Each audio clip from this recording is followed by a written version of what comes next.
Halo, selamat datang di mata kuliah Mekanika Rekayasa 3. Saya, Insinyur Puryanto MT. Berikut merupakan deskripsi singkat mengenai materi ini.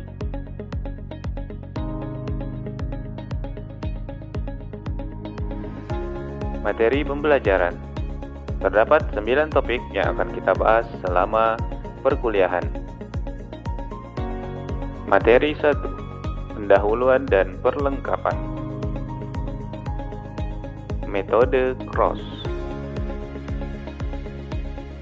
Batang AB dengan ujung tumpuan jepit dan putar, artinya ujung yang satu terjepit dan ujung yang satunya dapat berputar. Jika tumpuan putar A dikerjakan momen MA, maka pada tumpuan jepit B menerima momen MB sama dengan 1/2 MA.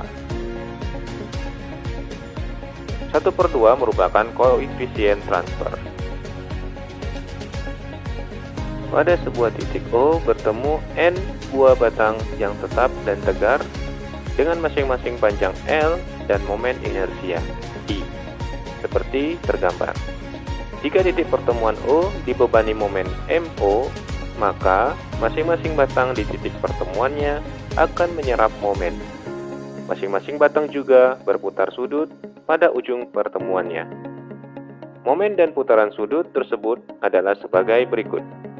Momen M1 dan putaran sudut 1, momen M2 dan putaran sudut 2, momen M3 dan putaran sudut 3, momen MI dan putaran sudut I, momen MN dan putaran sudut N. Jumlah dari semua momen ujung tersebut sama dengan MO. Kita ambil contoh batang IO. Batang ini merupakan batang sendi jepit, di mana di titik I itu adalah sendi dan di titik O adalah jepit. Adapun faktor kekakuannya adalah sebagai berikut.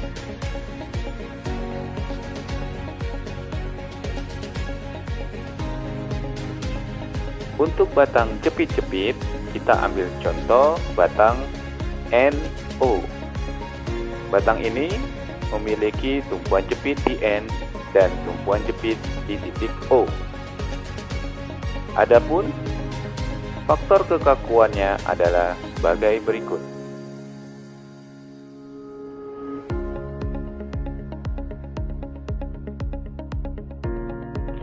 Selain faktor kekakuan batang jepit-jepit dan sendi jepit, masih ada dua faktor kekakuan lagi, yaitu kekakuan simetris dan kekakuan antisimetris. Berikut merupakan faktor kekakuan simetris. Faktor kekakuan simetris berlaku untuk struktur simetris dengan pembebanan simetris, seperti gambar berikut.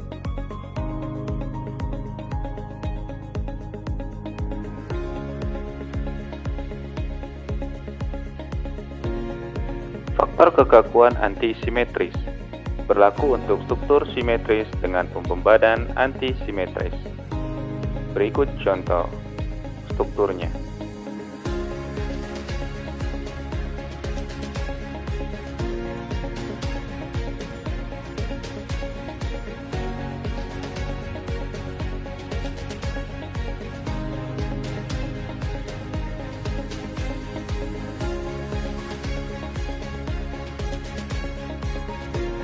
Faktor distribusi atau mu.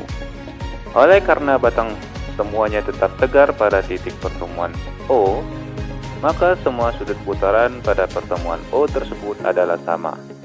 Oleh karena semua sudut putaran pada pertemuan tersebut adalah sama, maka putaran sudut 1 sama dengan putaran sudut 2, kemudian sama dengan putaran sudut 3, sama dengan putaran sudut I, sama dengan putaran sudut N, dan sama dengan putaran sudut O. Kemudian, M1 sama dengan putaran sudut O dikali kekakuan 1, M2 sama dengan putaran sudut O dikali kekakuan 2, M3 sama dengan putaran sudut O dikali kekakuan 3, MI sama dengan putaran sudut O dikali kekakuan I, dan Mn sama dengan putaran sudut O dikali kekakuan N. Maka didapat M1 ditambah M2 ditambah M3 ditambah Mi ditambah Mn sama dengan putaran sudut O dikali kekakuan 1 ditambah kekakuan 2 ditambah kekakuan 3 ditambah kekakuan I ditambah kekakuan N. Atau bisa kita ubah menjadi MO sama dengan putaran sudut O dikali jumlah seluruh kekakuan batang. Putaran sudut O sama dengan MO dibagi dengan jumlah dari keseluruhan kekakuan batang. Dengan demikian, M1, M2, M3, Mi, Mn adalah sebagai berikut. Jumlah faktor distribusi pada titik simpul selalu harus sama dengan 1, atau total dari mu sama dengan 1.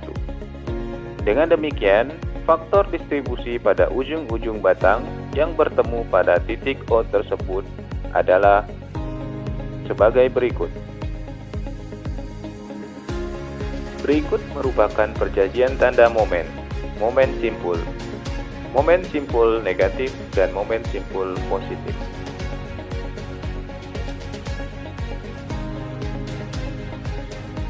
Contoh momen simpul. Beban yang bekerja diubah menjadi momen yang berada di titik simpul.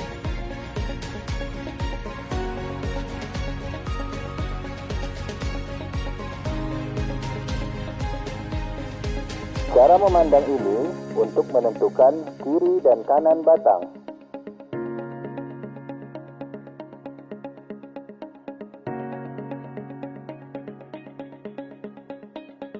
Kolom dilihat dari kanan, sedangkan balok dilihat dari bawah. Cara memandang ini untuk menentukan kiri dan kanan batang. Demikian pada batang 1, 2, 1 adalah kiri, 2 adalah kanan. Pada batang A1, A adalah kiri, 1 adalah kanan. Pada batang B2, B adalah kiri, 2 adalah kanan. Perjanjian mencari gaya ujung batang akibat momen akhir. Momen akhir dipasang pada ujung-ujung batang dengan arah melawan jarum jam. Tanda pada momen diikutkan dalam perhitungan. Gaya ujung batang balok vertikal ke atas. P12 sama dengan plus 1/L dikali jumlah momen M12 ditambah M21. Tanda plus karena P12 berada di sebelah kiri. P21 sama dengan minus 1/L dikali jumlah momen M12 ditambah M21. Tanda minus karena P21 berada di sebelah kanan.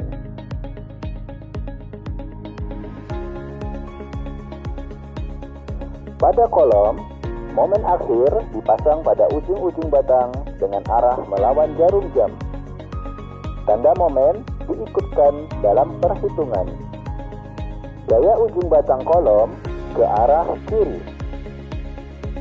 Sebelah kiri, HA1 sama dengan plus 1/L dikali jumlah momen MA1 ditambah M1A. Tanda plus karena HA1 berada di sebelah kiri. Sebelah kanan, H1A sama dengan minus 1/L dikali jumlah momen MA1 ditambah M1A. Tanda minus karena H1A berada di sebelah kanan.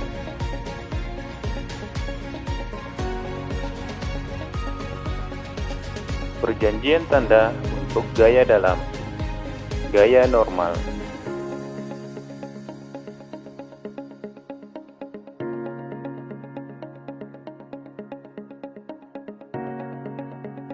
Berikutnya, perjanjian tanda gaya dalam untuk gaya lintang.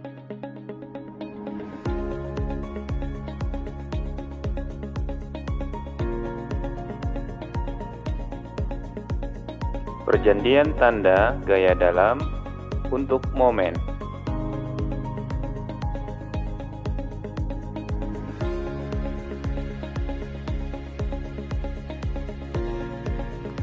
Momen inersia dalam perbandingan. Sistem bangunan terdiri dari batang-batang yang saling menyatu pada titik simpul. Batang-batang ini memiliki ukuran masing-masing. Ukuran ini mewakili momen inersia batangnya. Untuk menghitung rod, kita hanya perlu momen inersia dalam perbandingan.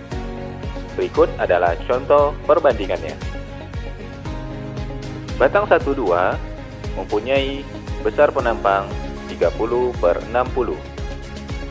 Batang A1 mempunyai besar penampang 30/40. Sedangkan batang B2 mempunyai besar 50/30. Jika kita ubah momen inersia dalam perbandingan, maka hasilnya adalah sebagai berikut.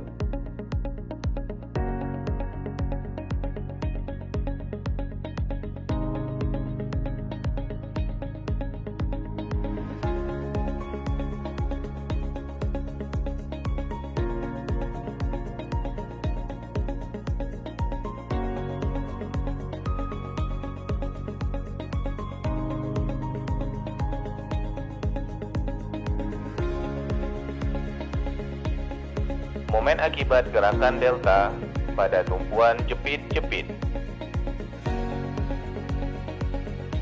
Momen akibat gerakan delta pada tumpuan jepit sendi. Tabel momen primer.